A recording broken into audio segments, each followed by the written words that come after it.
Make landed.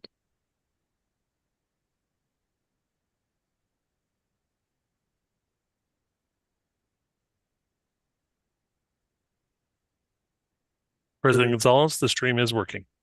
Great, thank you. Welcome to the Board of Education meeting. I call this meeting to order. I want to remind those speaking during tonight's meeting that we use closed captioning on the YouTube live stream, so please speak as clearly as possible. Since I am on Zoom, I will now turn it over to Vice President Tom Warito to lead the in-person components of our agenda through the roll call.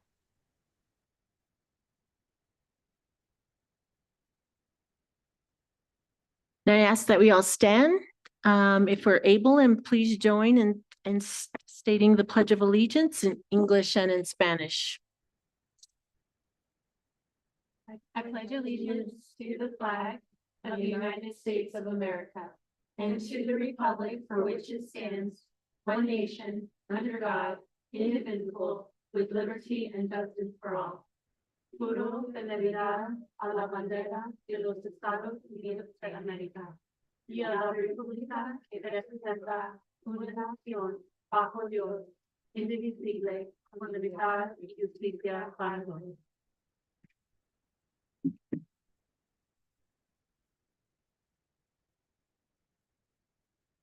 We are gratefully acknowledge the Native people on whose homelands we gather, as well as diverse and vibrant Native communities who make their home here today.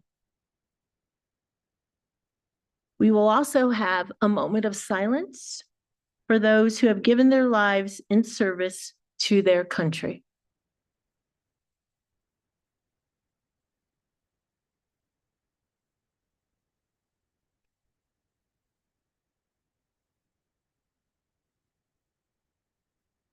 Ms. King, may I have a roll call, please?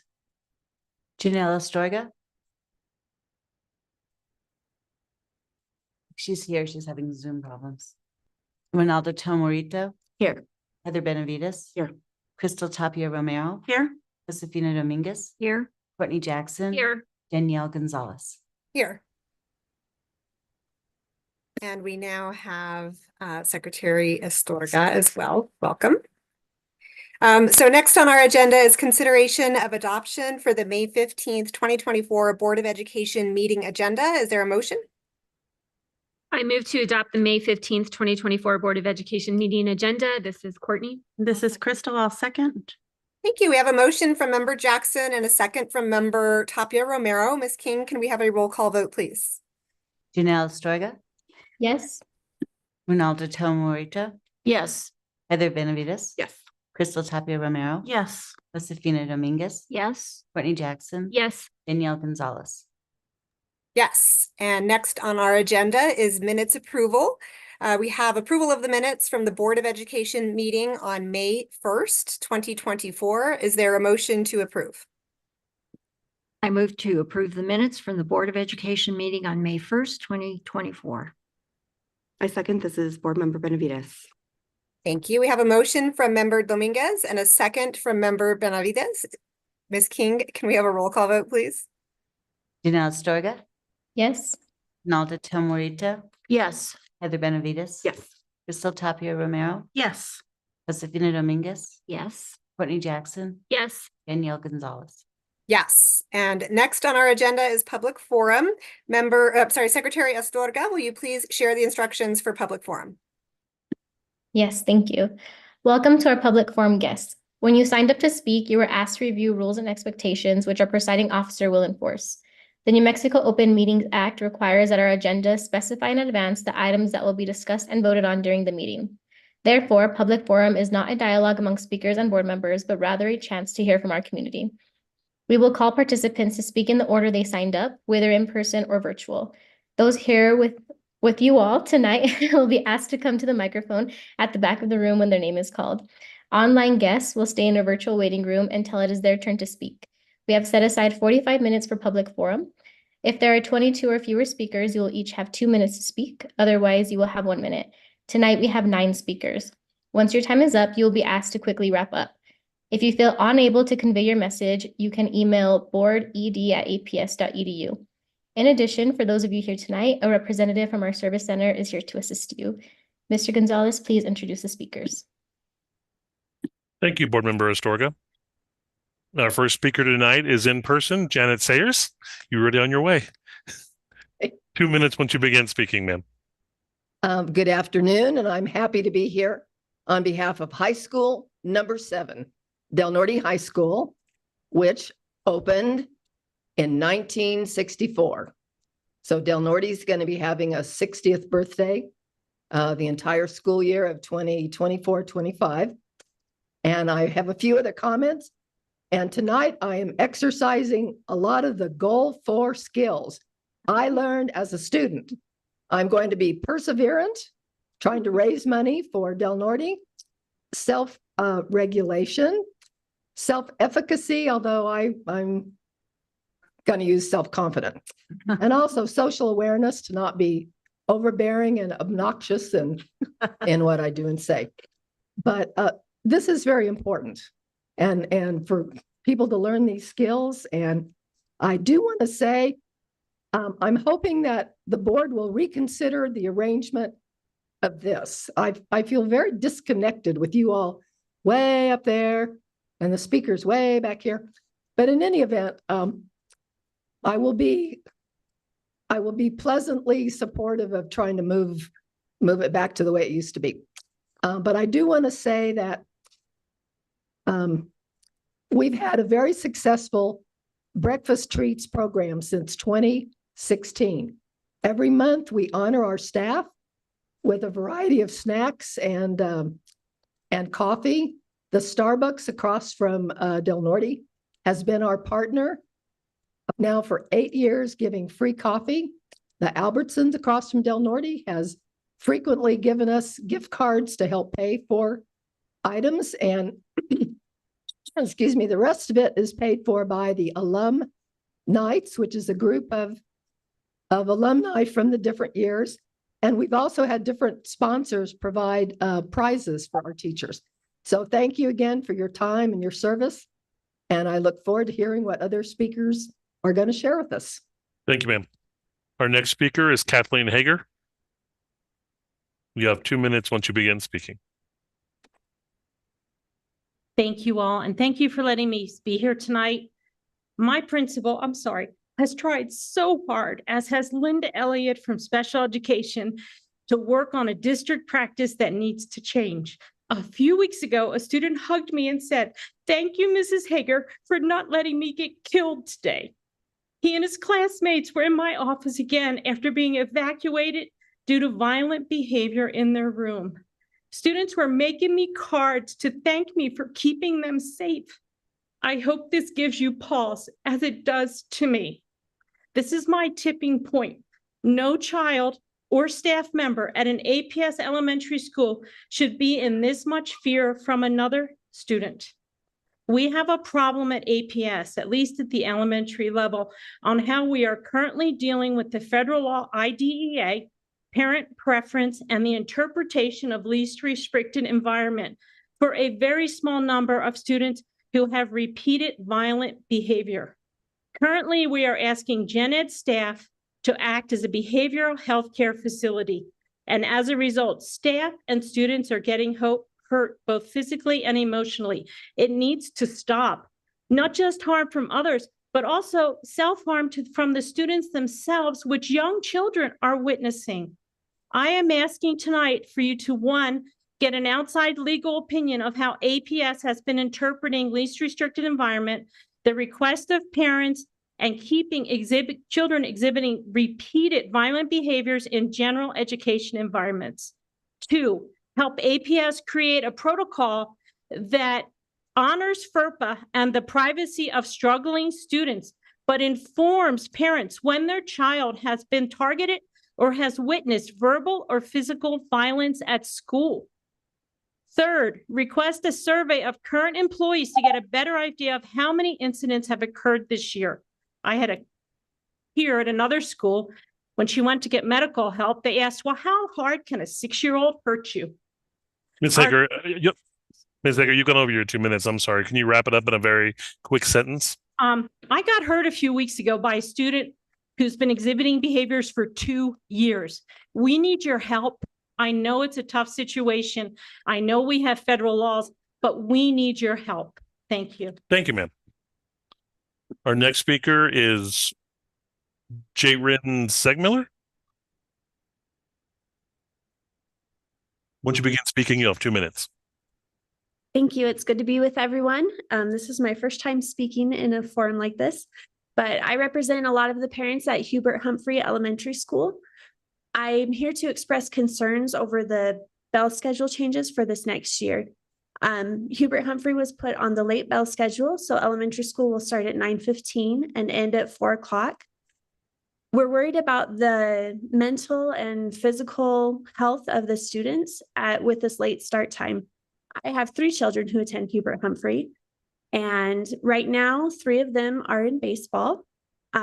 So getting out at 3:05, we're able to make it home, do a little bit of homework, have a little bit of downtime, have dinner, and then we have to leave the house by 4:40. However, if my kids are getting out of school at 4 o'clock, by the time we get home, there will be no time to have rest, do homework, and eat dinner as a family before we have to continue on to other extracurricular activities. Before, we had been on the late schedule and released at 3:40, but we had a short Wednesday. So emotionally, my kids could handle 2 longer days getting out later and then having a short day when they knew they would have more time to rest. In the coming year, we won't have that short day. Some of the kids who ride buses won't be getting home until about 4:40. In the wintertime, that's just about dark. So there won't be any time for the kids to have the balance that they need to continue to be productive in school. Additionally, younger children generally wake up earlier than teenagers.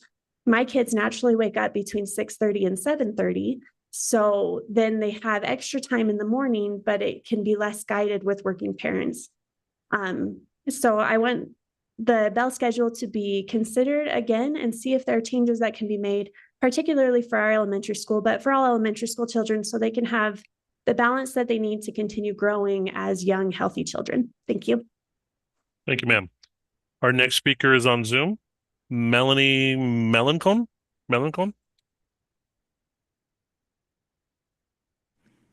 Melanie, you there?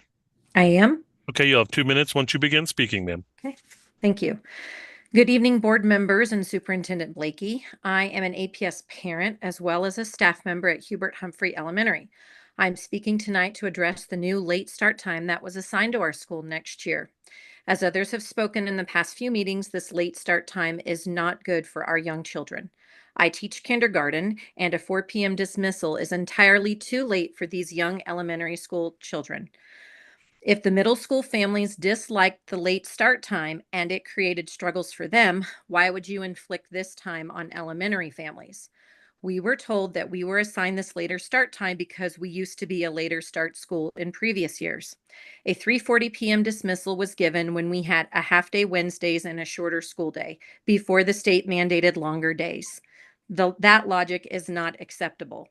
I have received emails back from APS leadership stating that this is a transportation issue. We took a recent school count of how many students actually ride buses at our school. The number of bus riders were counted, and 3 of our 6 buses had only 12, 6, and 7 students. What a waste of resources and tax dollars to operate many almost empty buses.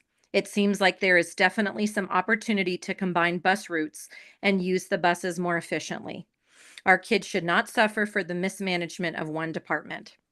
If buses are being used more efficiently, it seems there should be more options for bell schedules that work for families. I know APS has set up guardrails with a focus on student outcomes as the priority. In order to achieve this, our district needs to be student-centered, not transportation-centered. APS stated that last year, data pointed to it being better for younger children to start school earlier and older students should start later. Why is this changing again? Did the data change in a year? Also, many families did not budget for before school care because we had no indication of our bell schedule would change. You gave parents and staff zero opportunity to provide input. You simply handed this very late school time to our community. Ma'am, I you're going to implore read your you 2 all- minutes? I'm sorry, if you're Sure. finishing up, go ahead. Sure. I implore you all to please reconsider another change with the late start time. What we want is what's best for our students, and this absolutely is not it. Thank you. Thank you, ma'am. Our next speaker is Dr. Sinello. You have 2 minutes once you begin speaking.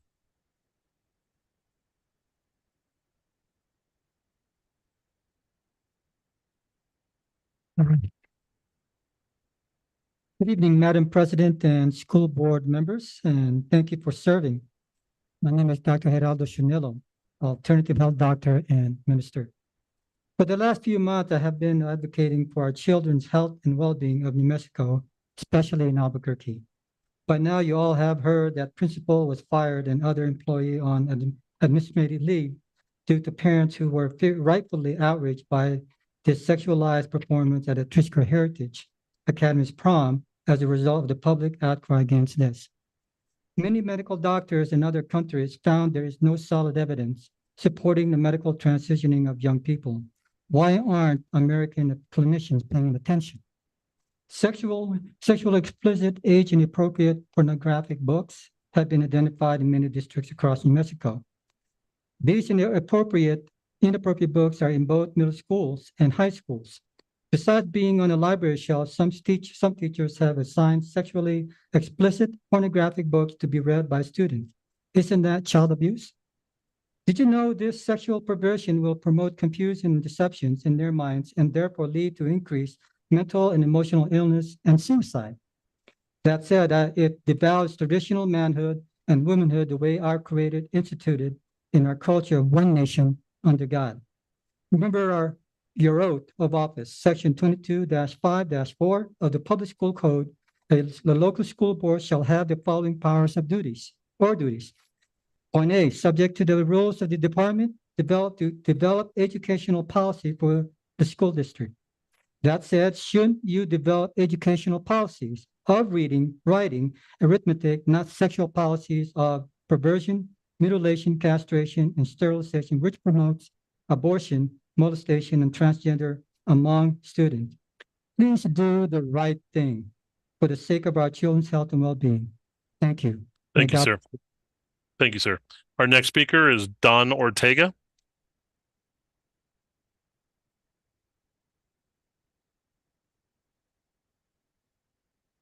You'll have 2 minutes once you begin speaking. Good afternoon. I'd also like to express my opinion about the new start time for an end time for Hubert-Humphrey Elementary, where my daughter attends. I don't agree with the change for a number of reasons. I'm also confused how the notification email that we were sent can state that a lot of feedback was received from the middle school families about how that time created struggles, only to have that time inflicted on us. Most parents need to be at work at 8 a.m. and the bus coming in that much later is going to create quite a bit of a burden. It makes for an incredibly long day, especially if we have activities afterwards. I mean, if there's data that exists that these new start times will help us get out of 50th place in education, I'm all for it, but I just really don't see it. And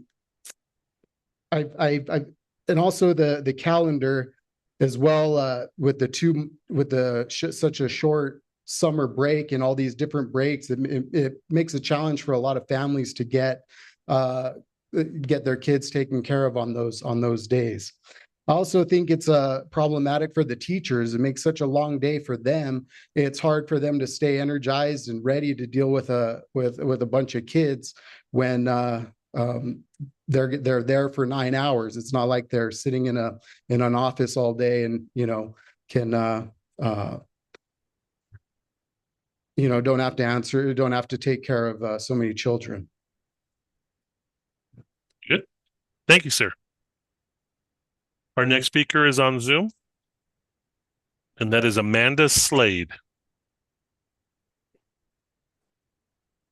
Amanda, you there? Yes. You'll have 2 minutes once you begin speaking, ma'am. Okay. Hi, my name is Amanda Slade, and I'm a parent of 3 APS students, 2 who are in elementary school and 1 in middle school. I would also like to speak to the late bell schedule at Hubert Humphrey Elementary. We have experienced the later bell schedule with my middle school age student this year. And while we haven't loved it, I feel like he has been able to tolerate it better than my elementary age student will next year. My student who will be in 3rd grade next year typically wakes up sometime right after 6 a.m. So she can possibly be awake for 3 hours before she goes to school under the new schedule. And I feel like this late schedule is really missing out on those hours where elementary school age students are awake and alert and ready to learn. And instead putting them in the classroom in the afternoon when they are tired and worn out. It also is going to place a burden on families as it's going to push extracurricular activities late into the evening. We won't be home to have dinner together or spend time together as a family. And it's also going to push bedtimes back. So I just feel it's in opposition to what the natural sleep-wake cycles are for children that age. I also just want to emphasize what has been said. That we've been told that this is a bus issue. And we ask you to please reevaluate the bus situation at Hubert Humphrey. Last Wednesday afternoon on a typical school day, the number of students on 6 buses used at the school were counted with the following riders: 35, 25, 13, 12, 7, and 6 students. This seems like a misuse of many resources. So we ask you to look at that and see if changes can't be made so that an earlier schedule can be available to more schools. And we're specifically asking for Hubert Humphrey. Thank you. Thank you, ma'am. Our next speaker is Gail Stewart, also on Zoom.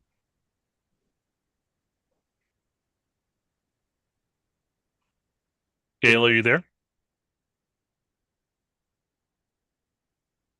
Yes, I am here. Thank you. Okay. When you begin speaking, you'll have 2 minutes.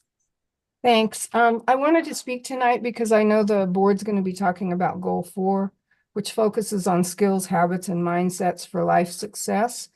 And I am particularly concerned tonight about students with fetal alcohol spectrum disorder, or FASD, being left out of this conversation and left out of this goal. On May 4th, which was a Saturday, I attended an all-day workshop at the Domenici Center that was entitled First New Mexico Summit on Fetal Alcohol Spectrum Disorder, the FASD Education and Community Awareness Workshop. There was a noticeable lack of educators. There were a few staff from Las Cruces Public Schools and some staff from the REC 9. Other than that, no one identified as being associated with public education. The fact sheet that was provided during the conference has the following information that APS needs to realize in the context that you have no department or staff who are familiar with or looking at the impact of FASD. Prenatal alcohol exposure can be associated with lifelong physical, developmental, behavioral, and intellectual changes.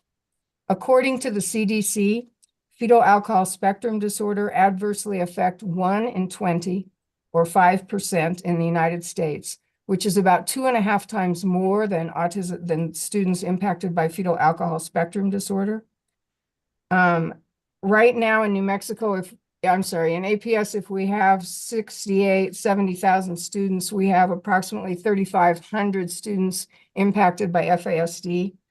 And according to the fact sheet, without appropriate diagnosis and support, students with an FASD face higher than average school exclusion rates. We have inadequate diagnostic services in New Mexico, and schools do have a responsibility under IDEA. Thank you. Thank you, ma'am.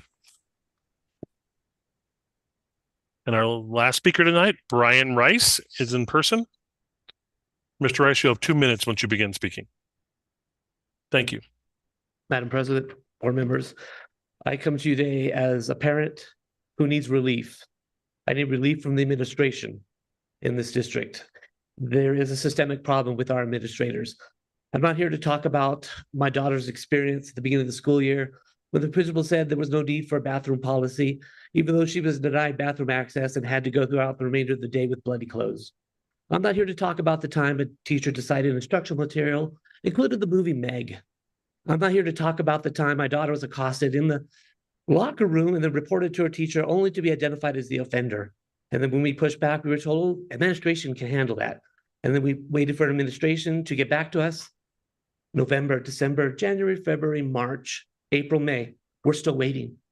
This isn't about a Muir Haven access point that was closed. We begged to be open, it was open and then closed again. This isn't about any of that, but all of that. And the most recent example I want to share with you was when my daughter couldn't take her bully anymore and tried to redistribute power. I got a call from the dean. She explained to me there are going to be consequences. I said, I think that's a management problem. If the teacher has a behavior student, then something's occurring in the classroom, that's your job to manage. The dean was undeterred. My daughter was going to get detention. The next day, I found out it was escalated, that it was more than detention. So as a parent, I called and I said, this is the definition of detention by the state. This is the definition of detention by special education. My daughter is identified. This is the definition under the handbook of APS. And she said, no, we have our own handbook. We're going to go with that. She either lied or misrepresented, because in the Trestle County's handbook doesn't say anything about shaming publicly a student, which is what she did when they made her go out with her peers and pick up trash. In fact, it doesn't even talk about detention outside of tardies 3 times. So the administration has yet to get back to me. I've left several messages. I asked the secretary to give a note. We have a toxic environment at Trestle County, and I think we have it at other schools. And I beg you, if you want student outcomes to improve, start changing adult behavior by getting rid of those toxic adults who are administrators. Thank you. Thank you, Mr. Rice. And board members, that completes public forum.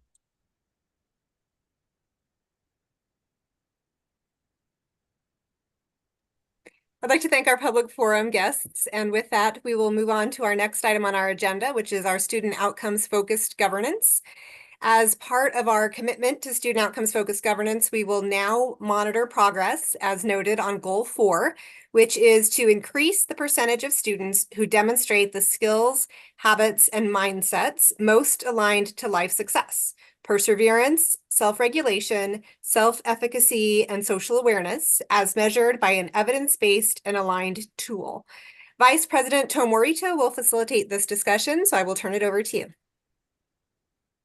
Thank you, President Gonzalez. As the board president mentioned, we are monitoring goal 4 and the interim goals 4.1, 4.2, and 4.3 tonight.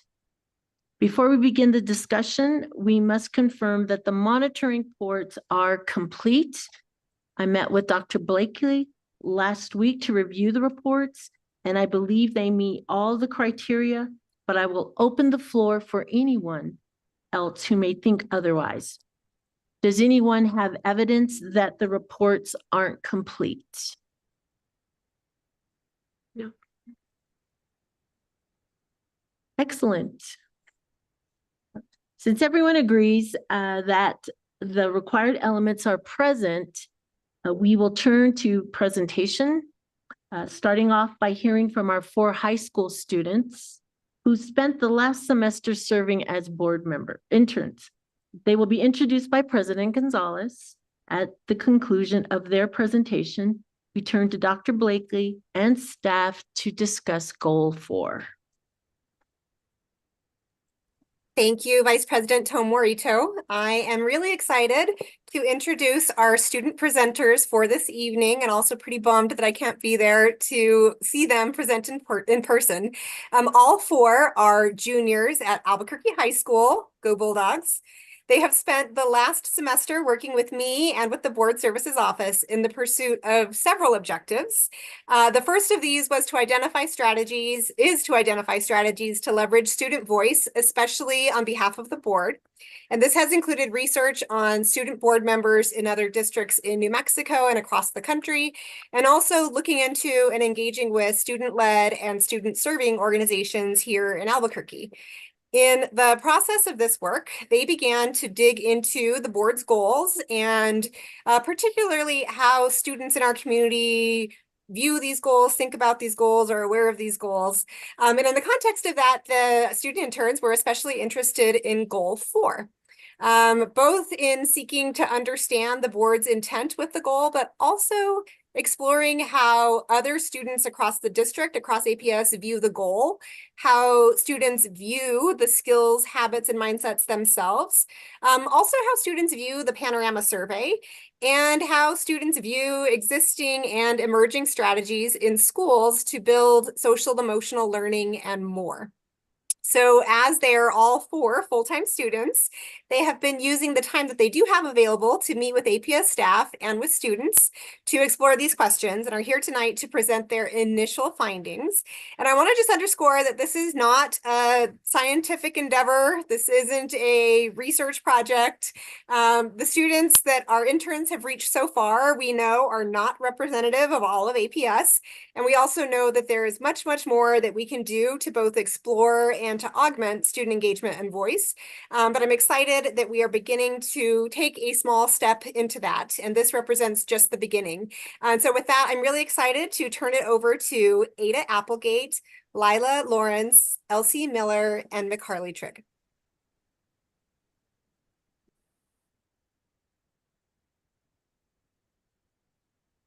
Ada Applegate. And I'm Lila Lawrence.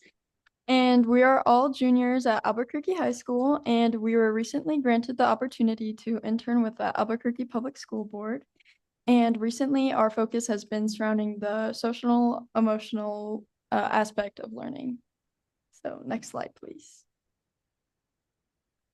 So our goals we've been working to achieve while interning with APS include 1, advocating for the integration of Goal 4 principles, not only at our school, but at schools across APS, to really express the importance of students' well-being in their everyday school environments, and to build an understanding for students of what Goal 4 is and how APS is implementing it. 2, to empower students' expression and participation, where we've been encouraging student voice and opportunities to use it. 3, effectively communicating student perspective, so using our voice and our opportunity we have with APS to share what we learned from other students. 4, establishing reliable methods for gathering honest student input, which we will expand on as we present about the Panorama Survey in the next slides. Next slide, please.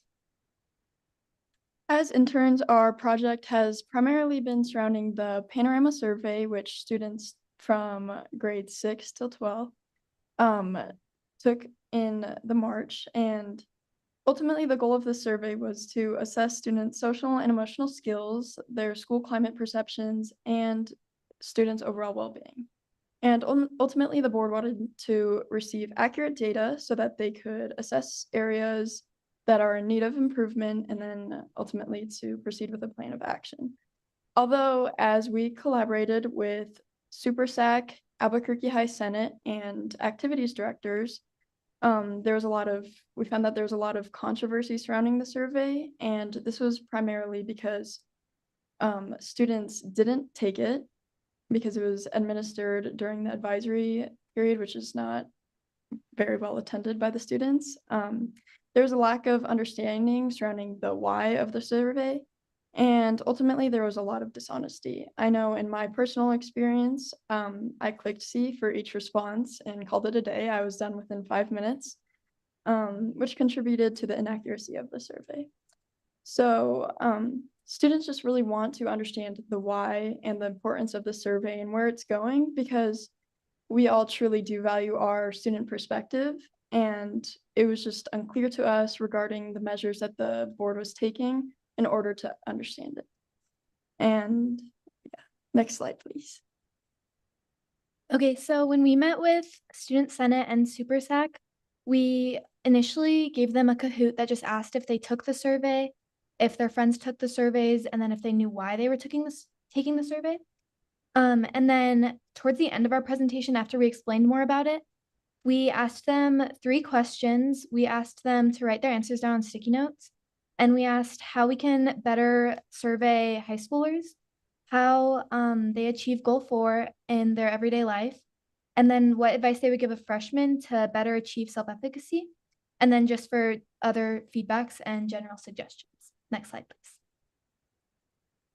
So as for results, it was really clear based on their answers about Goal 4 and how they experienced Goal 4. They knew they experienced it through balancing academic and personal life, and also through other things like responsibility and decision making. And then this also really showed when they said what they would advise a freshman, which was like involvement and time management, all like parts of Goal 4. It was just really like Elsie said, it was the why behind it that they didn't really understand. Because when we asked them if they like remembered the survey, they didn't at all. And then once we explained the questions, they were like, oh, like I remember that, but they didn't, it says a lot that they didn't know it initially. But based on their feedback on how we can better survey high schoolers, they said that a better communication understanding, not only for students, but also with teachers, because I know teachers didn't really understand the survey. That would help. And then also integrating it better into a curriculum. So putting it in English classes, and I know some schools did that, but for all schools, having it in core classes would make it better attended. And also adding incentives and engagements to make it more fun and involving. And then just, again, providing educational sessions so that teachers would know. And then kind of switching subjects as far as other feedback, there was a lot of students that said, well, we asked them if they would want a student board member, and they were really confused as to why we would need that because the district board members should be representing their voice. So they said that they would appreciate if district board members would come to their school and be more involved so that when they're filling out these surveys, they know where the information's going and they can just be more honest about it. Next slide, please.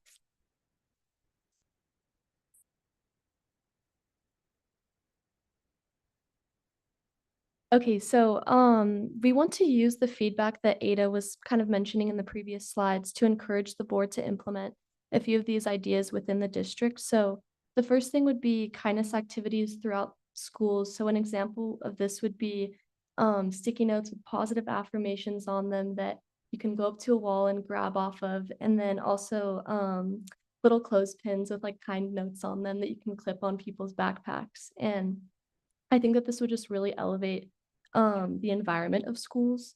And then also providing consistent workshops to promote Goal 4 habits and skills for students. So an example of this would be seminars or assemblies. And I think this could really be utilized as a way to remind students of APS's objective in Goal 4 and as well as promote surveys and other kindness activities. Several students suggested that an interactive advisory for the students that the next time that the survey is administered, such as like a hands-on workshop or even an open discussion about the questions, as well as kind of what Ada had mentioned, a big emphasis on increased engagement with the district board representative, even if it's in the means of like an assembly where students are introduced to who's representing me, like where is my student voice being portrayed? Next slide, please. Okay, so here are some of our hopes and objectives for the coming year as interns for the board. So we hope to advocate for more student voice, and our main priority in this would be getting a diverse perspective. So not just students whose voices are more easily projective and they're more involved, but the percentage whose voice is not as easily projected. And then we also are planning to host a beginning of the year summit for students to acquire information surrounding Goal 4. So the premise of this would just to give students tools such as the kindness activities that I mentioned in the previous slide. So then they can give that back to their school and implement it in their school. And then also collaborate more with Student Senates and SuperSAC to promote Goal 4, which we've been doing a little bit already, but we just hope to get more into that. And then we met with activities directors a couple weeks ago, and one of the major topics of discussion was the Panorama Survey, and they suggested that the four of us would create kind of like a video explaining the purpose of it and just kind of giving students more guidance like around why they're taking the survey instead of just kind of throwing it at them. So that is the end of our presentation. So thank you. And do you have any questions for us? I'm sure we do. No, but I'm I want to thank you for giving voice to your peers. And you've given us a lot to think about. So I think we rushed this lesson is what it sounds like. From a teacher's perspective anyway. We just need to slow down and be more deliberate. So thank you. Do you mind if okay. Thank you for being here tonight and for doing this work, and for the fantastic presentation. I know it's not easy to do, and you guys did it, and you don't seem nervous at all, and I'm in awe of that. So I heard everything you said, and what I'm taking away from this, the two things that I wrote down are better communication for teachers and students on the survey, and why you're being given the survey. And also, why would there need to be a student board member when we each represent a specific district, and maybe we can be more of a presence in your schools and be more of a voice. And so heard that loud and clear, and thank you for your input. I also want to say thank you. What you brought to my awareness is that many times within our communities, we just think of the adults and we don't think of the students. So thank you for bringing that forward. And I appreciate your honesty and also just reflecting on the way this survey was conducted. But I also know that with this goal 4, it is going to take your voice. And for you delivering that this evening also states that we have a lot to do to acknowledge that voice. So I appreciate that, and continue to do that in whatever you do. But we also know that we have a lot of work to do too. So thank you.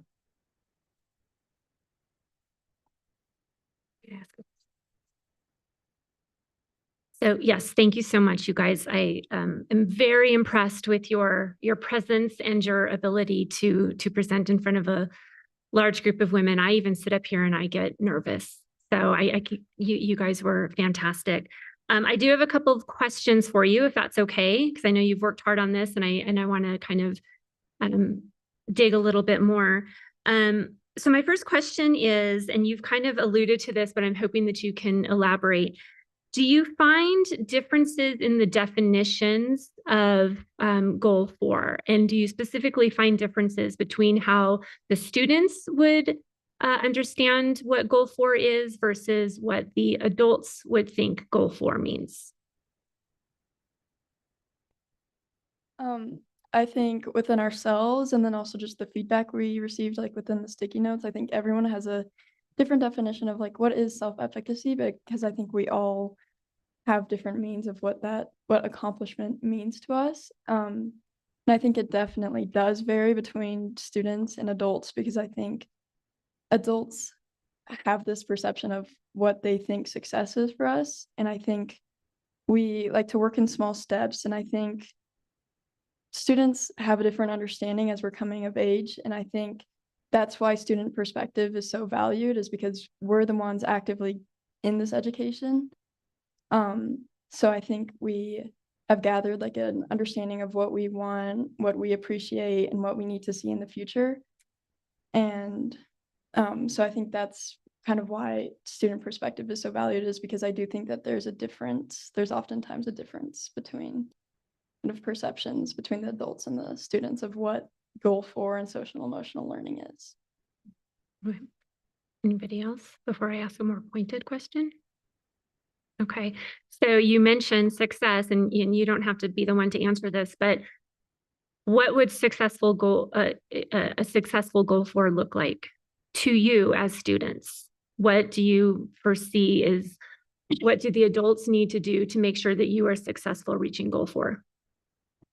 Well, I think like the biggest thing would be students having the confidence to go out into the real world and like perform how they need to, like job applications, or I mean just things like that, even college too. I know we have to do the next step plan and things like that, but I think more stuff like that, but also kind of going off of what Elsie said with confidence.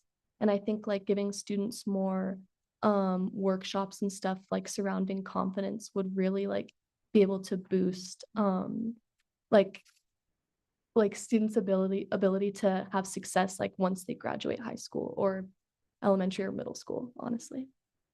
You guys have, I think that students want a comfortable atmosphere within our peers and our teachers, and because I think comfort and confidence kind of results in success and like an excitement in our education and excitement moving forward, whether it be college, whether it be working, whatever it is for us.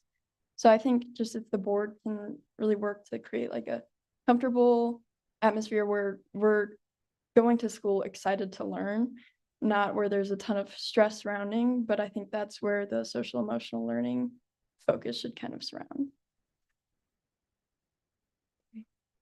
Anybody else? Okay, and I just have one more question, if that's okay. Okay. You specifically mentioned about advisory and it not being very well attended. I will agree with that. I have a 10th grader who does not regularly attend her advisory class, much to my consternation. But the reason being was that she said, we're just not doing anything in there. Like she'd rather go hang out with the teacher that is going to teach her something. So my question is, what do you think would increase advisory attendance specifically as it relates to Goal 4? I think, I mean, personally, I have that same experience. I feel like I walk into the class and it's silent and like the teacher doesn't really talk, and we all know that like it doesn't really matter because we don't do anything. But I think advisories would be more productive if it was like, especially like surrounding the survey, if it was more like interactive and like you could like all talk about it. Maybe the teacher like says like the question and says like, oh, like how do you guys actually think that you experience self-efficacy like in the mornings, like something specific where people can answer, and like even if they don't want to answer, they're already like talking about it. And then with like other activities too, just kind of making it less where it's like an assignment and you finish the assignment and you're done, but making it more like, what can you get out of this class? Like, what can we talk about? Even like with stuff that McCarley was saying that like you're going to need to know when you graduate, when you move on to like your next steps, things like job applications, college applications, interviews, things like that. I also think like another way to make advisory more fun would, instead of having just like online assignments and like videos and stuff to watch, maybe more like art activities or just like more interactive stuff like Ada was saying, I think would be beneficial and increase attendance. I think that advisory especially is kind of a place where students do need to kind of have a break from all of their classes, and maybe centering advisory around a more study hall type of period would be a lot helpful, especially for students who are overwhelmed and have a lot of homework and don't look forward to going home and continuing their schoolwork. So maybe creating advisory as a place for a study hall, because I know I have a study hall class and I really enjoy it and I really benefit from it. And I think since every student has to have an advisory, if that advisory was a study hall for them, it would be very beneficial. Did you have one more thing you wanted to say? If advisory is still the period in which like these surveys have to be administered, I think it kind of relates back to our presentation.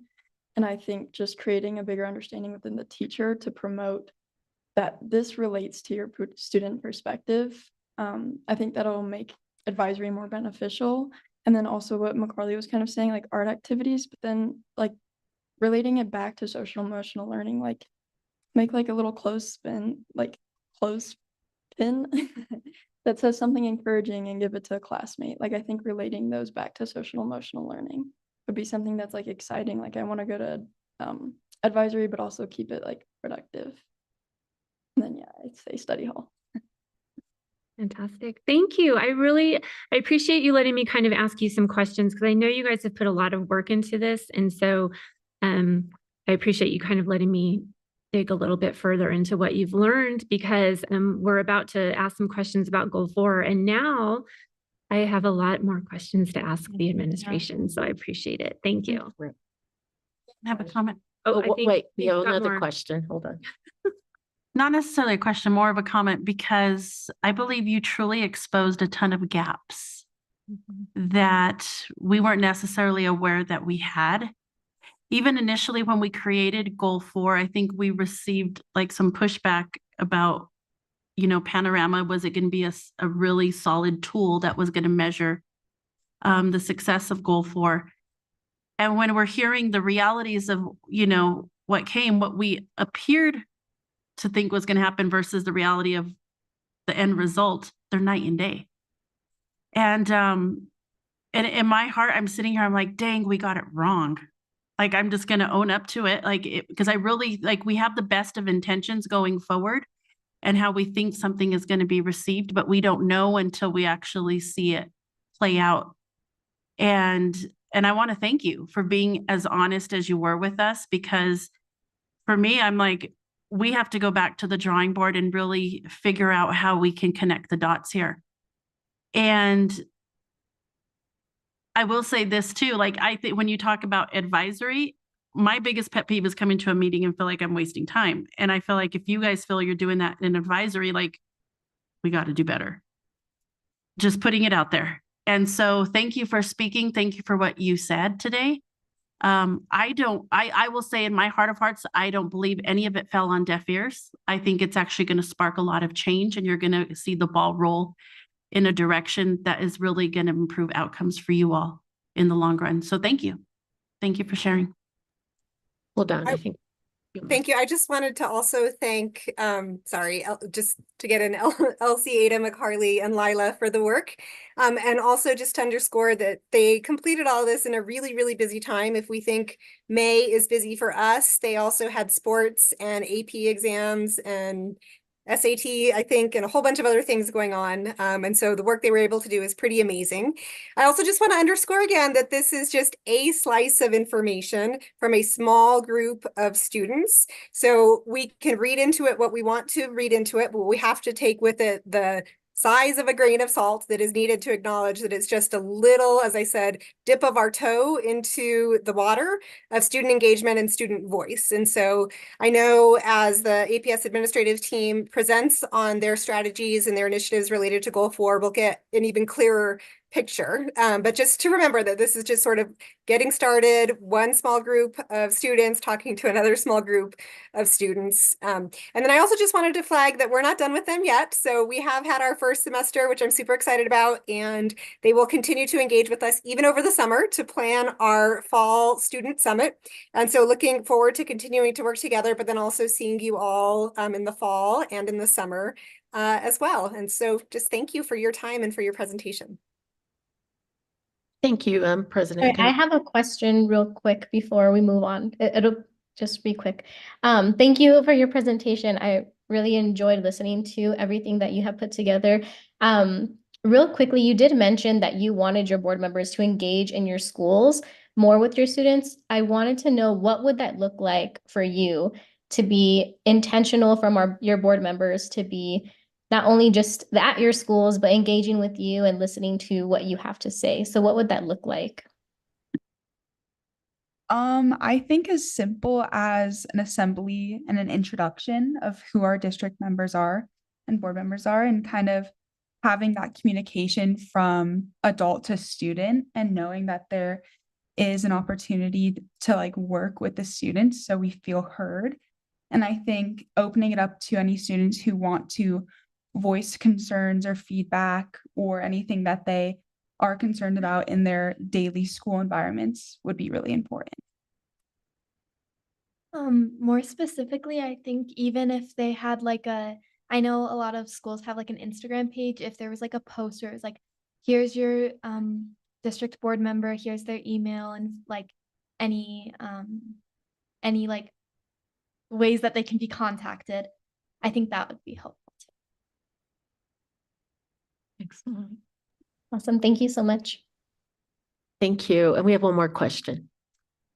So in listening further to your responses to Board Member Jackson, and I'm just checking in to make sure I'm getting this right.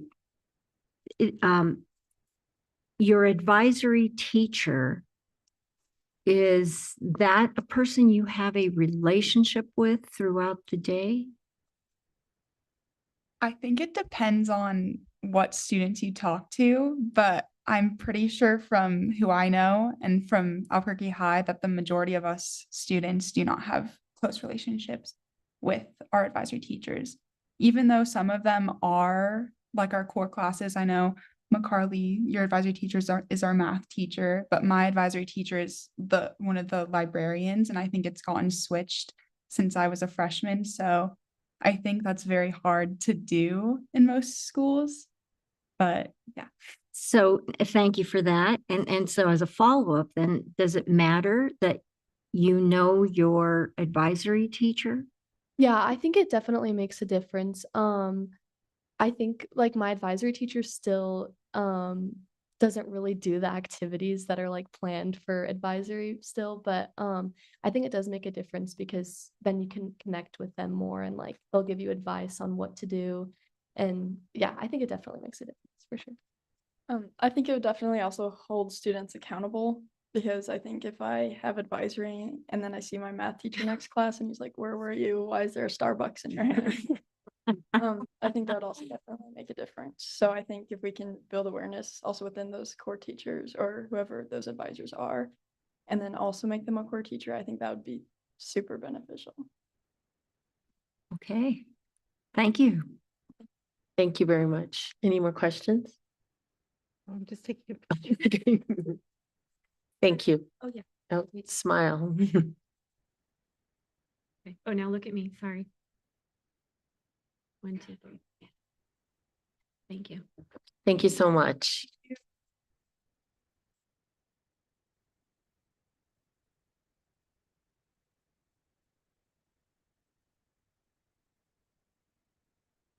We will now open the floor for our monitoring conversation.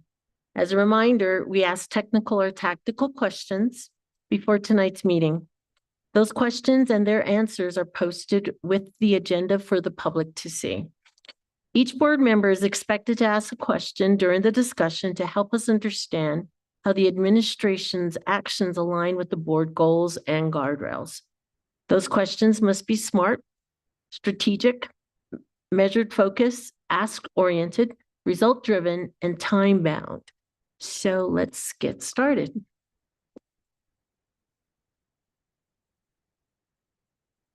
Well, good evening, board members. Thank you for having us. We do know that we've submitted the reports in advance. We have some data on the slide that has been represented in the report. And so rather than read it to you, we would just be ready to welcome your questions this evening.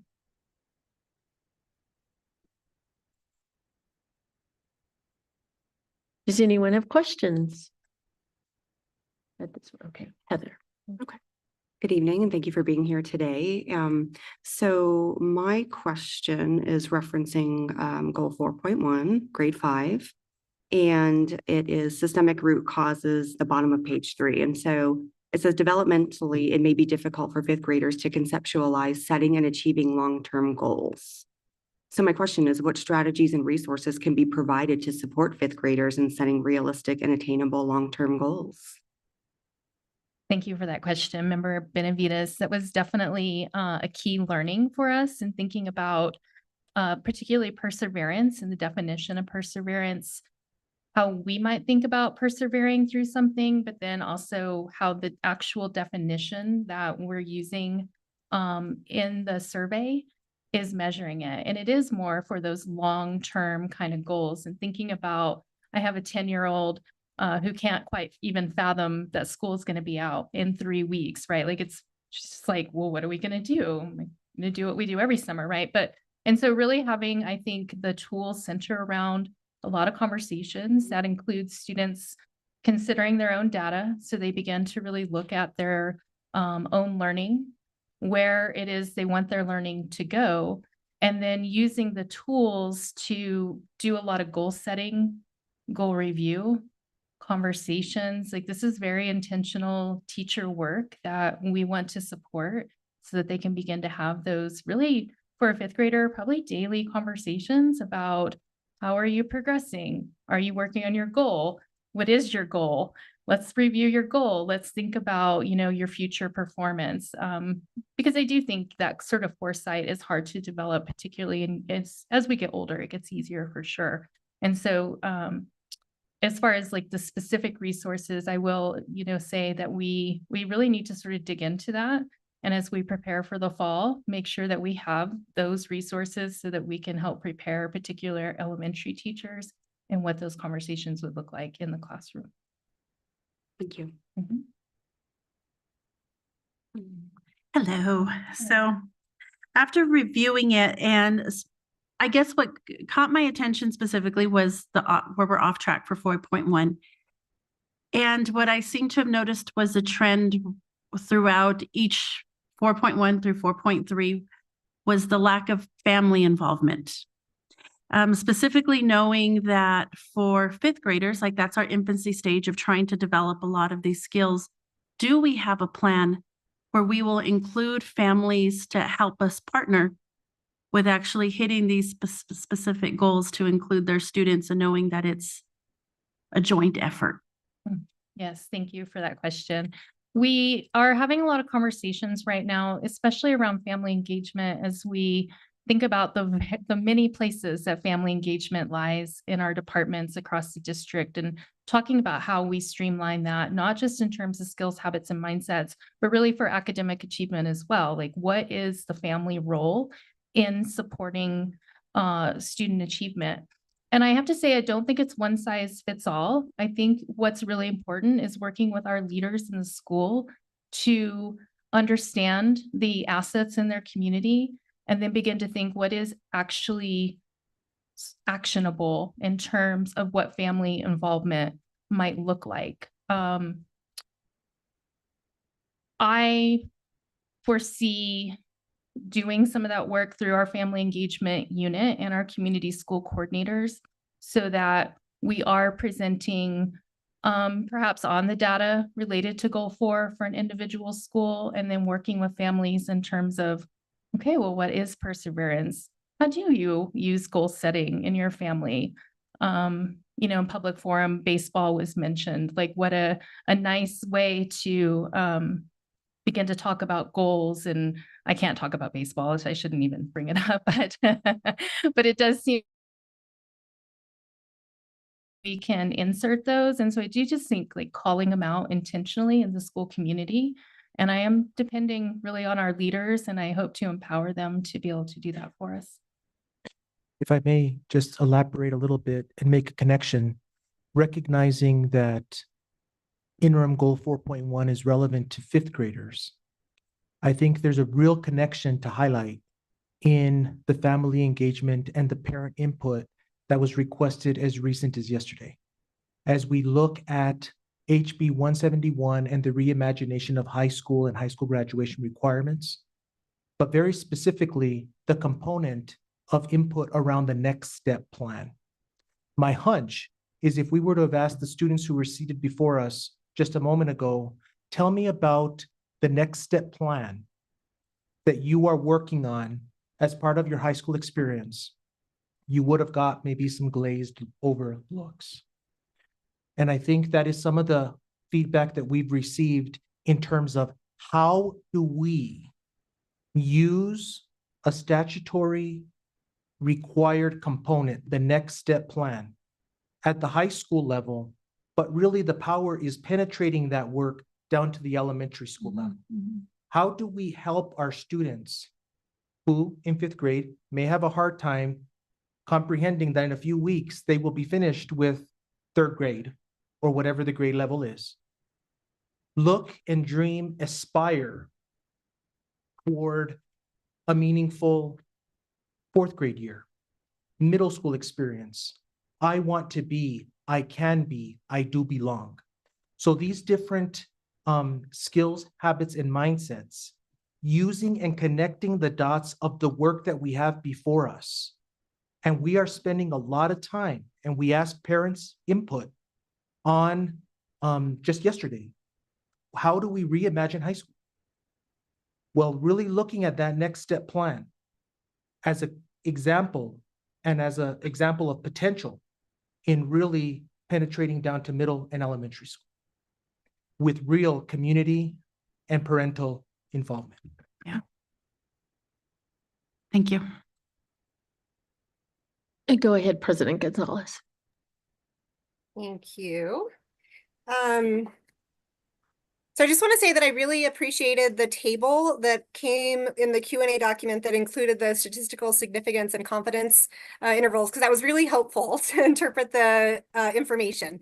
And so I think knowing that the changes that we're seeing, while minor, are still statistically significant is helpful. And so I just kind of wanted to refer to that table and those small shifts and just ask what strategies are currently being used at the classroom level that you think might most account for these differences? And by the differences, I mean the small increases. Thank you for that question, President Gonzalez. We have had some opportunities to mainly talk with principals about what this looked like in the school.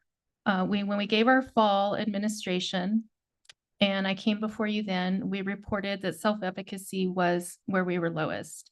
And so we presented a theory of action in terms of if we lean into self-efficacy, we felt that it encapsulates some of the other skills, habits, and mindsets, right? Like if I'm having an opportunity to experience self-efficacy, I have likely experienced perseverance in that opportunity, self-regulation, and social awareness. So as far as specific classroom behaviors or strategies, we know that that has varied across the schools. As you heard from our student panelists, right? We have that variety, and it's something that we want to address while still maintaining the autonomy. But we do believe that the schools where they said, we took what you said, Ms. Jett, and we dug into self-efficacy, we did see those results there. There were some schools who had as high as 10 points of an increase based on strategies of simply having conversations with students. Some of it was in advisory, some of it though was in the classroom, right? Some of it was in a mathematics classroom. One of our really simple connections to standards is in the mathematical practices of the Common Core. And so it was as easy as math teachers, as easy. I don't mean to imply any of it's easy, but it was, just to say, like, when you stick with something, you can do it, right? Even if it's just in the short term. We want to extend that to the long term, but we did see some of those behaviors. I was going to say improve, but I would just say we saw different behaviors as a result of elevating the conversation and the vocabulary. Great, thank you. Go ahead, Janelle. Thank you. I also want to echo that the answers that you all gave us beforehand were very, very detailed and good, and it helped me a lot. So thank you for your work. My question is, in 4.2, next level of work, under strategic priority 3, you state that you'll emphasize the importance of every student having an adult advocate guiding their academic and personal growth. What systems will be put in place to ensure that every student does have their own adult advocate, and when can we expect an update on how this has helped increase engagement? Thank you for that question.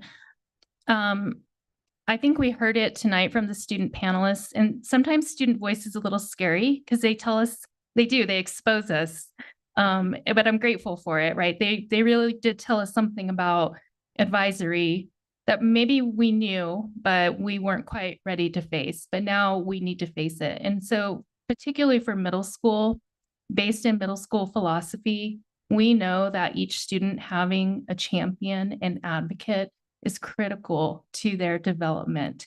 And so we are going to use the advisory structure in the middle school, but with much more of an intentional focus on the training about why every student needs an advocate, the champion in the room.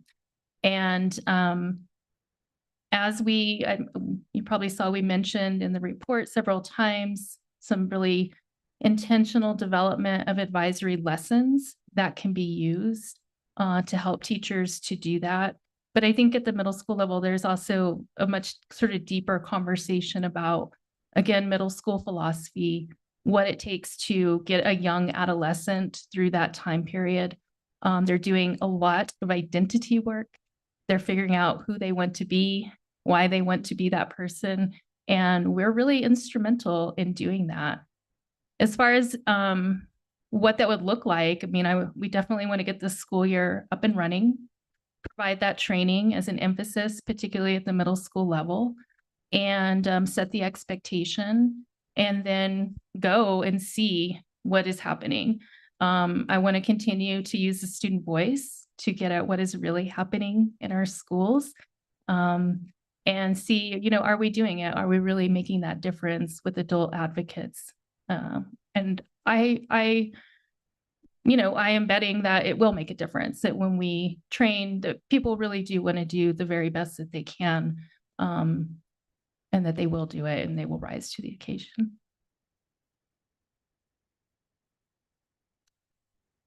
I have a question. Thank you. This is a difficult goal, and it just it felt very broad, right? Like we're trying to accomplish lots of things. Thank you, Dr. Gonzalez, for talking about how do we use a strategy or a statutory requirement to infuse our strategies from pre-K to 12. That gives me a framework that ties a cohesion. And I think this is what my next question is wanting to capture. How do we target the most vulnerable students for Goal 4 so that Goal 4 works in conjunction with the programs that were identified in 4.3 under strategic priority 4 for responsive and coordinated systems, because you explained programs like early warning systems and student success programs. So I'm looking for a framework that unites. How do we target the most vulnerable students for Goal 4 so that it works in conjunction with those programs mentioned in the And Josie, section? just a reminder, vulnerable students were not included in that report. So reframe on that context. Okay, so how do we, well, it's a problem with Goal 4. It's all students that we're looking at, right? It's all students. And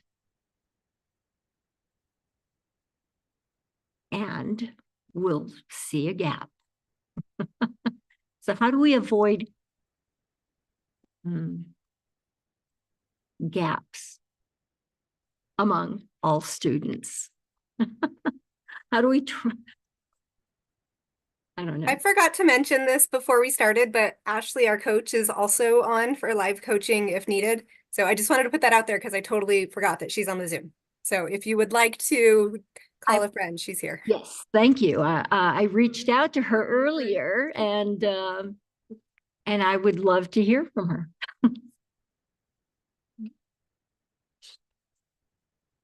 So, Board Member Dominguez, I'm happy to address what you're talking about. I do hear in the question in the statements that idea that we want to we want to hear all student voices. And I really appreciated that the interns spoke to that. Like, they recognize that they may be perhaps the type of students whose voices get heard more than others. And what was important to them was that everybody's voice is heard. And again, having them say it back to me really meant a lot. And it was like, oh, you're right. And so I think to that end, how do we help make sure all students have a voice?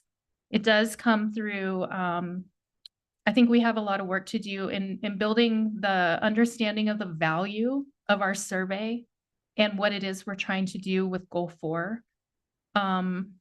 In terms of, I think there's work to do about connecting the dots. There's a lot of connective tissue that's happening with Goal 4 and skills, habits, and mindsets, and academic development and community development, right? Like these are the skills for success. Like we named them in the goal. And so that I feel is a really important next level of work for us to think about. Perhaps I think Operation Graduation, right? We want to make sure our students are graduating. Well, what are the steps that Goal 3 is taking to get there? And then how do Goal 3 and Goal 4 work together in order to make sure that's true for all students? And some students may need a more sophisticated approach than others. And that is up to us to figure that out. And I think, referencing the student success work is one way that we're beginning to really look at individual students and think about sophisticated interventions and also monitor those interventions. And so we're not just saying, we told Sherry to come to school, check. Like it's obviously much more a deeper problem than just telling somebody to come to school. So I understand you're looking for that framework of putting all the pieces together. And I think that is the next level, right? Going into each one of those specific pieces and thinking, how does this connect so that we all understand our role in making these skills a reality for students? And I just want to follow up. I recognize, I'm owning this as a board member, that this goal was going to pose, and our coach warned us, this was more of a guardrail than a goal. And we persevered, and we'll see. I think that's what makes it hard for me to Board Member Dominguez, frame questions. you're making a statement. Okay, thank you. Before I go, Ashley, were you trying there? Okay. Were you trying to get on? I wanted to pause to see if you had anything you wanted to add before I asked my question. Yeah. So, and I'm sorry, I moved just a little bit too slowly and they started answering the question. But I am happy to provide some additional support around the whether or not this goal works. It actually does. There are a couple of things. So there are a couple of things happening here. One, this is the moment in the monitoring session when the board is really supposed to be understanding what is the reality for students.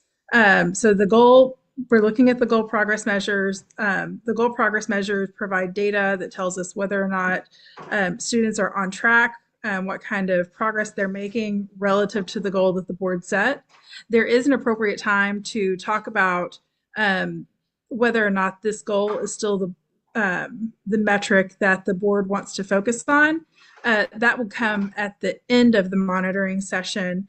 And so if that's a conversation that the board wants to have, then that would be appropriate. But given the fact that this is really just the second administration of this goal, I think that it would be prudent to go ahead and see this out for a little bit of time to make sure that just to give the system enough time to work. So with that, I am available to help craft the strategic or the SMART questions if any board members would like support with that. Okay, go ahead, board member. Okay, thank you, Ashley. I just wanted to give you that chance to phone a friend, turn your camera on. Okay, so the first question that I have is, and I'm thrilled that the students got to go first because it actually helps me to frame my question tighter. the students, when I asked them specifically what Goal 4 meant to them, they said that it meant the confidence to perform in the real world and a comfortable atmosphere. So my question is, my question is, what is the most important strategy for Goal 4 overall that you will employ to guarantee that the adults are focusing on what the students are asking for in Goal 4 in order to avoid drift into comfort or coddling, and instead focusing on the grit and the skills, habits, and mindsets development that our students are asking for? So what's the one most important strategy that you will employ? Thank you for that question, Board Member Jackson. For me, the most important strategy that we will deploy is professional development. We have set aside time in August specifically for school culture and skills, habits, and mindsets that will be rolled out to our school personnel. We are leaning on our principals to do a lot of that rollout. So that being said, we have some work to do in order to prepare those resources in that package so a principal can successfully build the agenda to lead exactly what you're talking about, that we don't just, we all know in August you start strong and by October you're tired, right? Great, perseverance, here we go. We're going to stick with it. We're going to make sure our messaging is really clear and that they have the tools at the school level in order to continue that. So professional development for sure. I would say in year one, we really focused on awareness of the goal, awareness of the survey, administering the survey. And I'm happy with that. But I think now, like we're hearing loud and clear, it is time to dig into building the adult toolkits in terms of making this a reality in the school setting.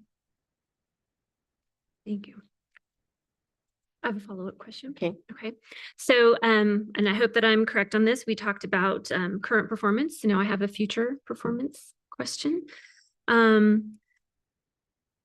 So given that some of our APS employees are currently traveling to the White House to discuss kind of some strategies that are being implemented for chronic absenteeism, it made me think about what changes do you anticipate you will need to address with other policies, procedures, or even student handbooks within APS in order to bring full alignment with Goal 4?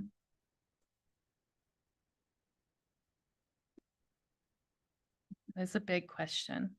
It's a good question. It is the question. I'm watching to see if it is a good question from Ashley. And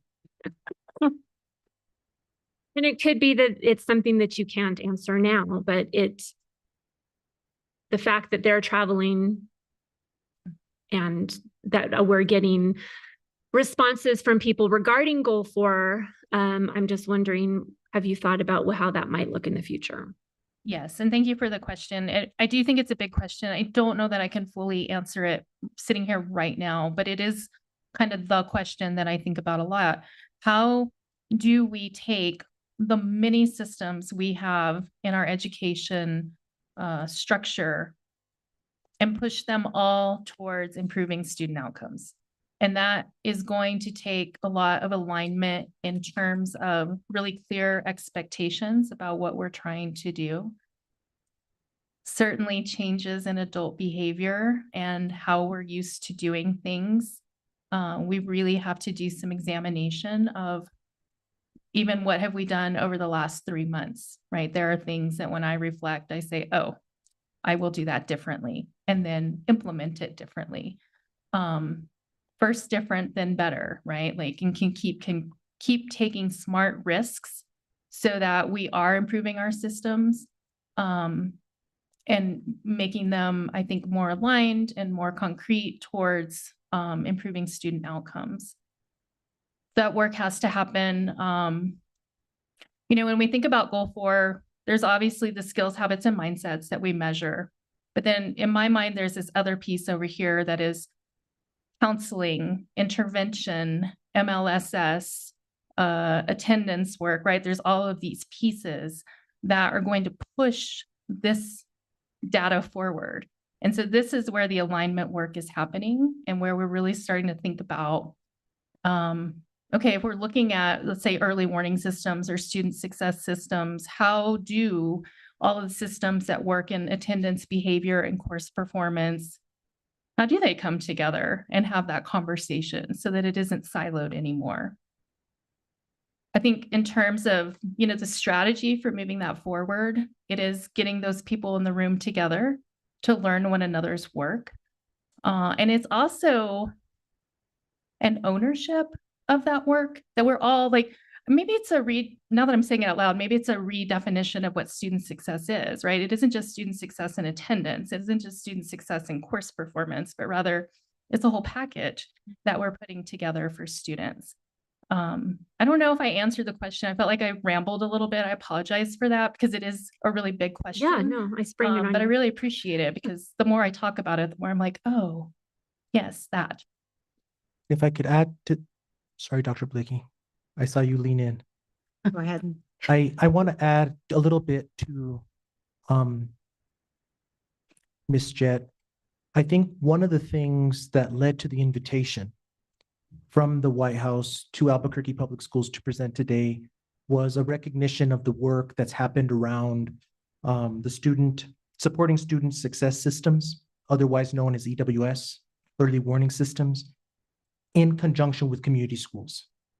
So I think to lend that work to a bit of a response is, how do we let the data authentically talk to us? Because if you're going to follow a community school model in tandem with early warning systems, you're looking at data. That's all you're doing. What are the trends in the data? What are we seeing in terms of gaps, things students need, things that our students need by school that will then inform our community school council to be able to deploy wraparound services to meet those needs? Are we seeing chronic absenteeism go up? Are we seeing need for nutrition and health or mental health services? What are those needs that we're seeing? And then how do we provide the conditions, the wraparound services for our students to truly be at a baseline to authentically engage in school? So I think when I think of your question, I think about really authentically, meaningfully leaning into the data with the common language that this goal provides with these skills, habits, and mindsets, and then taking it school by school to be able to have a narrative, a list, if you will, of things that we need to do at the district level to better support our schools in leaning in and supporting with what our community is telling us based on the data. I would add that Goal 4 in general needs a lot more intentionality to it. So in our schools, I've been on the listening tour, as you know, to about 10 schools. And as I talk about the goals, I can tell that schools almost needed permission to address Goal 4 intentionally. So you'll go to their schools and, for example, I went to a lot of elementary schools last week, and you'll see a lot of intentionality in Goal 1. You'll see them developing their schedules for next year on how much time do we need to address in our daily schedule to address Goal 1. I've seen data on Goal 1. These are all good things because they're focused on Goal 1. I've been challenging the schools, where is that intentionality for Goal 4? Because Goal 4 still feels like it's a hope, like maybe they'll do better in this if we do these things, than it being intentional. So I've been talking to the schools about, as you design your work for next year and your schedules and your classes, where in that are you intentionally teaching perseverance? Intentionally, not just hoping that if they struggle through math, then they will learn perseverance. But how are you actually teaching these skills? How are they, I just think about where I've personally learned these skills and where will that be in a classroom that you learn perseverance, for example, as you know, I was a musician. So if I practice and I get it wrong, and then I have to keep practicing until we can all play the song together. And through that, I'm learning perseverance. But as my teacher saying, you need to persevere. This is how you learn these skills. So kind of what the kids were talking about, how do we connect our language to what they're learning so that when they see this, that it's intentional rather than it just happens to be learned. And it's hard because for years we're focused on goal 1 and goal 2 in an intentional way, but we've always been very aware of looking at data on reading and math. Now, we might not be very good at what to do with the data or how to make changes in it, but we're used to looking at that data in schools for many years, but we're not used to looking at data like this. And we're not used to being intentional about it. So I think we, as the district administration, have to be really clear in talking to our schools about the intentionality about these skills and asking them, well, where is it in your daily schedule that you're learning social awareness? Where is that happening in a very intentional way? So yes, I think that's exactly it. And as you were talking, it kind of was like a clarification. Oh, I just poked myself in the eye. A clarification that even for us, we think of goal 1 is elementary, goal 2 is middle, goal 3 is high school. But really there are 2 goals for each level. Like elementary is goal 1 and goal 4. Middle school is goal 2 and goal 4. Right? Like kind of that's the mindset that we need to maybe be thinking of. So I appreciate you bringing that. I think that's just it, the intentionality of it. The other funny thing that I'll just add is I did just get a text that my daughter was not in her advisory class. So thanks APS for noticing that. But it highlights the conversation we were just having. She just didn't go today. I'm the last to bring you a question. My question, especially if we're talking about intention and really having students have a voice, especially within this goal. My concern is how are we with the 5th, 8th, and 10th graders with disabilities conveying that voice? And also what accommodations are we making to be intentional for these children to have a say in what is going on? Me. Thank you. Thank you for the question. We talk about that a lot, whether it be students with disabilities, students with language barriers, or students with just barriers in general, right? For example, we've gotten feedback that the 3rd grade language on the survey maybe just a little bit above where their literacy levels are. And Panorama, our partner, has been really open to that conversation about how do we make this accessible. I always remind the schools, it's not a test.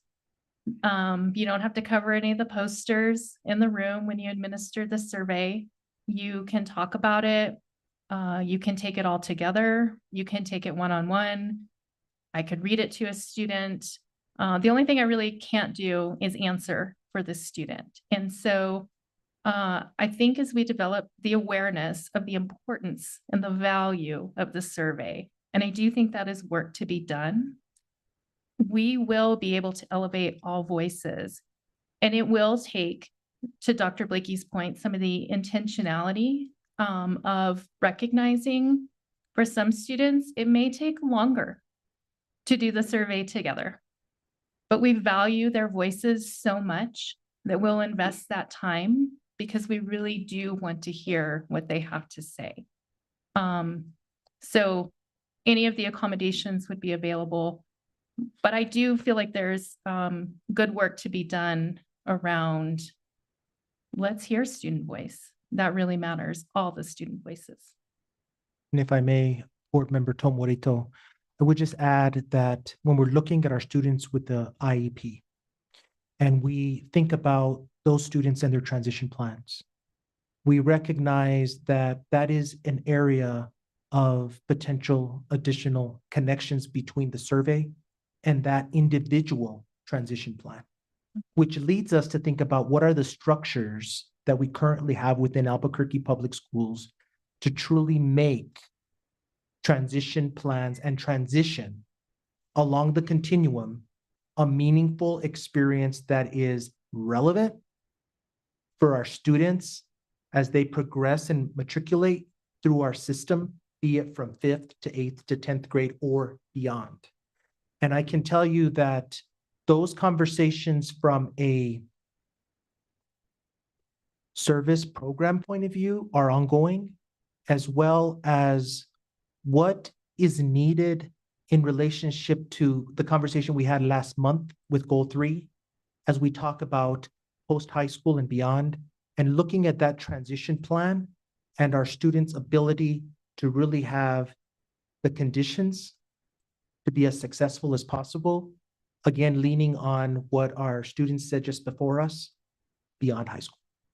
And I think that we, as district administration, need to do a better job at digging into the data that is provided as far as, so self-regulation, for example.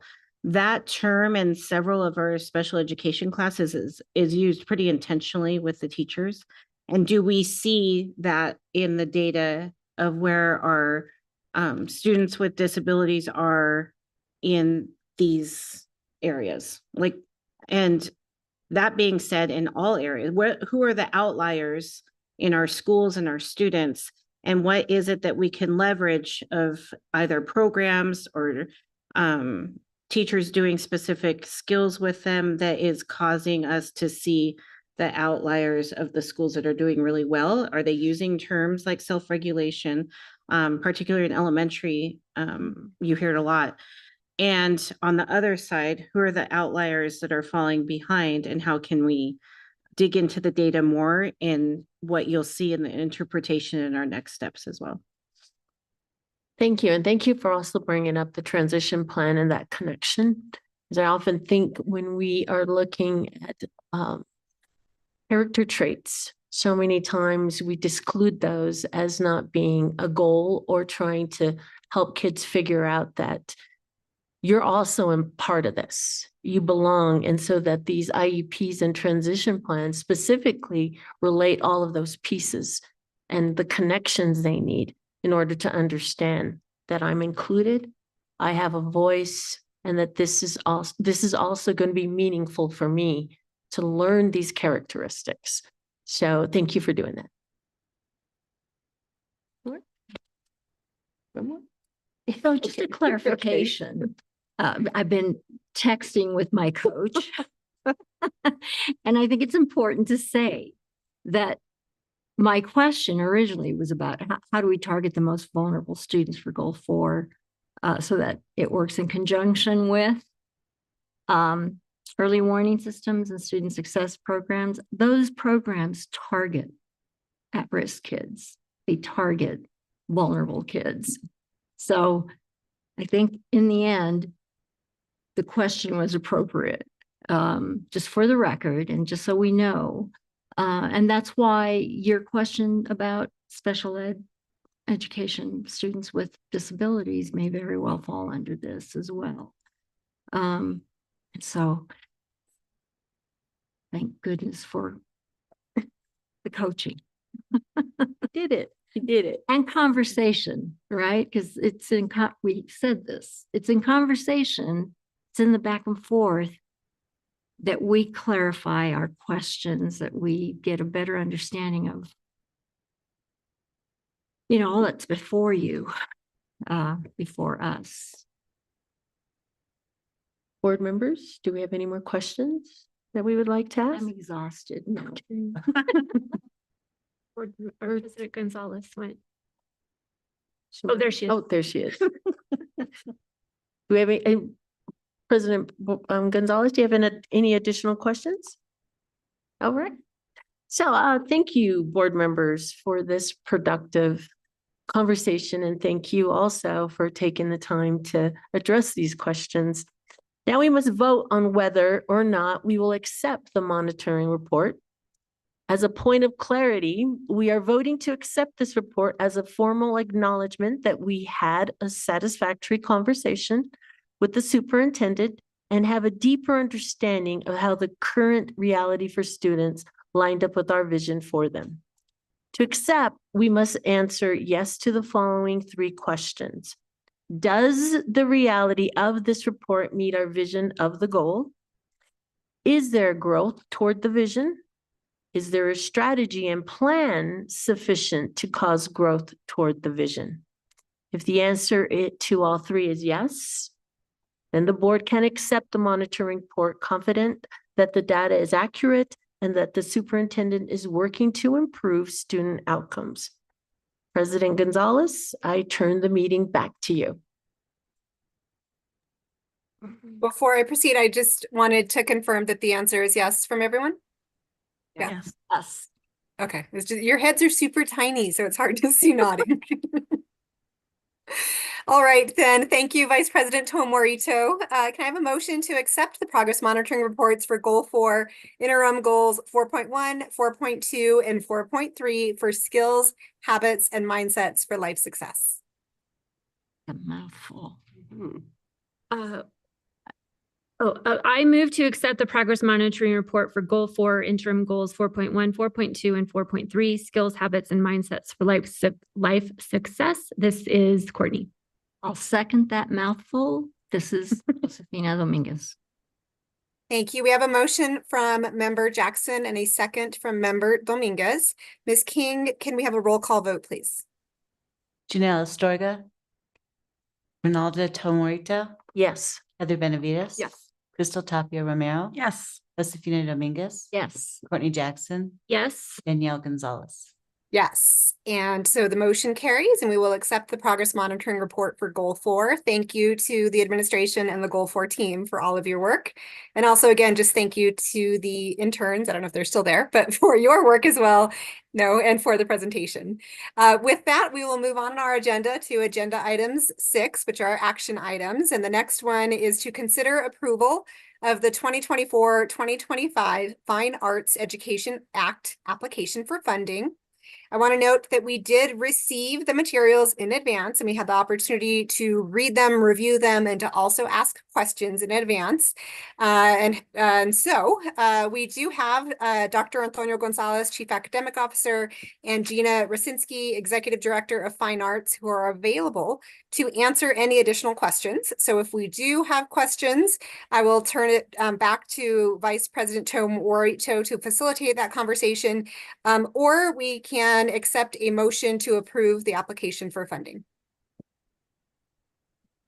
Board members, any questions? I will move to accept the 2024-2025 Fine Arts Education Act application for funding. This is Courtney. I'll second. This is Heather. Any discussion? No, just really super happy. All right, so we have a motion from Member Jackson and a second from Member Benavides. Ms. King, can we have a roll call vote, please? Ronaldo Tomorito. Yes. Heather Benavides. Yes. Crystal Tapia Romero. Yes. Josefina Dominguez. Happily, yes. Courtney Jackson. Yes. Danielle Gonzalez. Yes, so the motion carries. With that, we will move to our agenda item number 7, which is the President's Report. And so I want to begin by just thanking Vice President Tomorito for facilitating the progress monitoring tonight, but also managing all of the components of the progress monitoring that come before the meeting, including the advanced review of the report, the review of the questions, the follow-up with board members on their questions, the engagement with the staff on the components of the report, and much more. So thank you for that. And just a reminder to you, Vice President, is to submit your reflections on how it went, including any suggestions for any changes we make, including changes to the progress monitoring facilitation guide, because as y'all know, we are learning as we're going, and so we continue to update that guide as we go. So please submit your reflections within the next week. And then I just want to note also on the SOFG and progress monitoring that next up, since we're going in order of the district numbers, will be Member Benavides. But I also want to share that we're going to be pausing progress monitoring for a couple of months. And this is, again, as you've heard, to allow the new superintendent to adjust the interim goals and the guardrails, and also to reset the progress monitoring calendar to align more with those interims, with the data availability of those interims, and with what is going on during the school year. So we were scheduled to monitor Goal 1 at the June 5th meeting. But staff has informed me that students will actually be testing through May 23rd. And so we won't have the data in time. The board services office would have sent us the materials on May 23rd, and we won't have it, so that's not going to work. And so the staff, as they continue to work on the progress monitoring calendar, will update all of that, and their changes are going to come before the board for approval at the July 19th meeting. So we will get an update on when we're doing progress monitoring then. And I also just want to note that that July 19th meeting will also be Dr. Blakey's first meeting as superintendent. So it'll be a super exciting meeting. And I look forward to resuming progress monitoring under her leadership. I also just wanted to speak quickly to the ad hoc committees. So as folks know, we have a couple of ad hoc committees. I just wanted to flag that we just started a new one. Vice President Tom Warito is chairing this committee, which also includes Member Dominguez and several members of the APS staff. And the goal of this committee is to clarify how board members should handle constituent and community questions, concerns, and requests for information. And so I want to thank you again, Vice President Tom Warito, for agreeing to lead this work. And I look forward to what comes of it. And also, speaking of ad hoc committees, Member Jackson has an update on the Community Engagement Committee. So Member Jackson, the floor is yours. Thank you, President Gonzalez. Yes, the ad hoc community engagement and outreach committee has been working hard, and just a couple of updates. First of all, as the board members will remember, in March, April, and May, we had the obligation to perform community outreach events, which meant that we were going out to the community organizations. I believe all of us did participate in at least one outreach, and I would ask the board members to please continue to update your outreach into the contact list. And we will, you should have that in your drive, but I believe we're going to send it out in a easier format. And then I also just want, as a reminder, that this is our way that we can have very committed two-way communication and conversations with our community that is much more impactful than just listening to public forum or just one way. So please just remember that we are committed to this. And if anybody is still listening, if you are a community organization, please reach out to us. We would love to come talk and have conversations with you about what we as board members are doing. The next thing that we've been working on is we are working on outreach and engagement goals that we are going to bring to the board at an upcoming committee. The purpose of this is that we want to be able to track our efforts, not just as a committee, but as a board, as far as making sure that we are actually reaching the individuals and the communities and the organizations that we need to reach. So be on the lookout for some outreach and engagement goals coming from our committee. The next thing we have is the United event is coming up on June 8th. It's going to be a fantastic event, and right now tickets are being sold, but we do need to assist with that promotion in all of the ways that you have, whether it be on social media, through personal emails, making phone calls, just telling people. We have 400 tickets sold so far. It would be fantastic if we could get it to at least 1,000. The other thing that the committee has been working on is for all of the attendees who come to the event, we will be submitting a survey to them on Goal 1, because this is focused on early literacy. And so we have been working on survey questions. So those will be attached to Goal 1. And the other thing I wanted to highlight was if you didn't read in the Albuquerque Journal, and I believe our new our new Albuquerque Journal, you are not. Yes, you are. Okay. Our new Albuquerque Journal journalist is in the room with us, but I do want to highlight that Mr. Brannon from Matheson Park was highlighted in the Journal the other day. He had a 29% increase in his literacy scores for his first graders.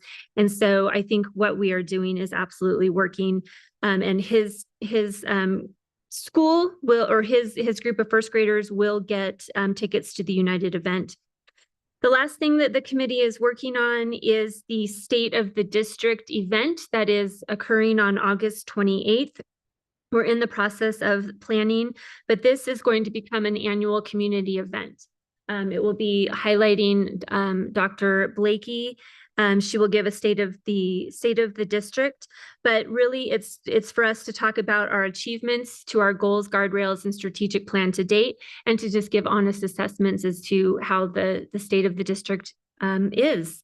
So we are working hard and really trying to make sure that our outreach and engagement continues to increase. Thank you, President Gonzalez. I am done. Great, thank you for that, Chair Jackson of the Ad Hoc Community Engagement Committee. I appreciate you speaking to how important that committee work is to have the two-way engagement that is so important with our community. I also just did want to acknowledge the public forum guests that we heard tonight, and much of the feedback that we've been hearing over the past couple of weeks has been around the bell schedules. And so I just wanted to let the community know that we are hearing you loud and clear. Tonight, we also heard from business supporters of Del Norte High School. We heard about classroom violence, and we heard about child well-being and special education accommodations. And so these are important topics, and the board is listening to the community, although we can't respond. To conclude this evening's report, on behalf of the APS Board of Education, I just want to take this moment to congratulate all of the class of 2024. Most of our high schools will be holding their commencement ceremonies next week, and we as board members have the privilege of attending those graduation ceremonies and formally accepting the graduating class, which is one of the funnest things that we get to do as board members. It is really fun to receive hundreds of emails from constituents, but it's even more fun to celebrate the graduates and shake all of their hands and see their faces and hear the cheers as they cross the stage. And so I'm really excited that I and my fellow board members will get to do that, and we just want to express congratulations to all of the class of 2024. And with that, I will state that the next Board of Education meeting is on Wednesday, June 5th at 5 p.m. The next special Board of Education meeting is on Wednesday, May 29th at 5 p.m. And all meetings will be held at the Alice and Bruce King Educational Complex at 6400 Uptown Boulevard, and also live streamed at aps.edu. And with that, this meeting is adjourned.